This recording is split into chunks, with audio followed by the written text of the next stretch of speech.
آقا سلام. سلام. عرض خوبی؟ خسته نباشید. خوش آمدید. کلیک دست دوم می‌خواستم. موجود دارید؟ بله. یه دستگاه 160 دارم. وایسید براتون بیارم. زنده باشید. میدونید که این فروشگاه تست رایگان داره. بله. هر محصولی میتونید دور بزنید. کار کردم که یه 402 دارم 160. یه با همسر دور بزن. دست شما درد نکنه.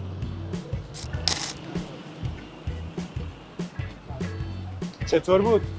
اوکی بود. اوکیه. خیلی خوب بود. بعد اگه امکانش هست این تاییدیه سلامتشو قیمت شما رو قیمتش هم باهاتون کنار دست شما درد کنه. بریم داخل. یه کارت شناسایی بدین قراردادتون. بله چشم. بعدی با ما راه بیاد. چشم. فقط بعد از این قرارداد یه ویدیو میگیرم ازت تو اینستاگرام میذارم که میدونی که کار ما چشه. بله مبارکه. بعد دو ساعت سندش چجوری میشه؟ سند که چون کار کرده است و سند خورده و برگ سبز داره، تایم اداری الان تعطیل، فردا تشریف میری طبقه بالا برای سند. خیلی ممنون. قربونت. مرسی ازتون. مبارک آقا محسن میرزایی که تو کادر درمان هستن. این خانواده محترم که تشریف آوردن به توصیه ما این کار کرده رو اما خریداری کردن. مرسی از اعتماد محسن داداش. سلامت باشید. دست شما درد نکنه. مرسی بابت همین چی درجه 1 بود. خیلی ممنون ازتون.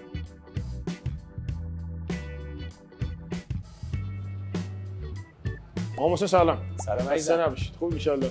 خواهش می‌کنم. من حقیقت دیروز کلیک گرفته بودم. بله سندش دیگه. از این پلا تشریف بریم بالا کارای اداری. اصلا میشم؟ بله. دست شما درد نکنه. خواهش می‌کنم.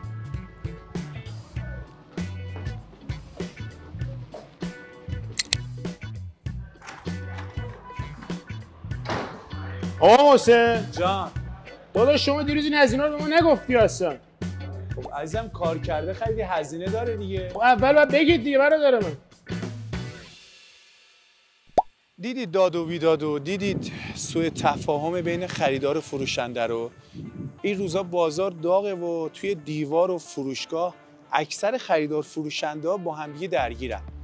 به خاطر اینکه توی معاملهشون توافقی صورت نمیگیره، راجبش صحبت نمیشه، اما نمیدونه واقعا این هزینه ها شامل خریدار میشه یا فروشنده. ما توی خیابون زنجان شمالی توی یادگار اومدیم تعویض پلاک استعلام گرفتیم. البته میدونستیم قانون رو. توی قانون اساسی جایی نوشته نشده که هزینه ها رو کی باید بده، اما هزینه نقل و انتقال مالیات، هزینه عوارض شهرداری رو فقط و فقط باید فروشنده پرداخت کنه. یه پرینت خلافی هم فروشنده باید بگیره که 20650 تومان تا اون روز صفر کنه و تحویل خریدار بده. از اون به بعد خریدار میاد تو این تعویض پلاک، هر هزینه‌ای که شماره گذاری ازش بگیره رو خریدار باید بده. یه داستان دیگه هم داریم. همه این مسائل برمیگرده به توافق اولیه. اگه هر چی توافق کرده باشید همون درسته. باید توی قولنامه‌تون مکتوب بشه. صفحه ما رو حمایت کنید. محسن شهریاری تاتسیکلت، هم سایت داریم، هم یوتیوب، هم پیج. ارادت.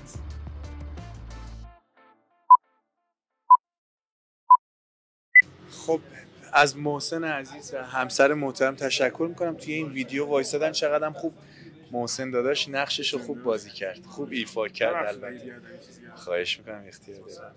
آقا واقعا عصبانیتش هم خفن بود. یه اکتیوا واقعا خریداری کردن.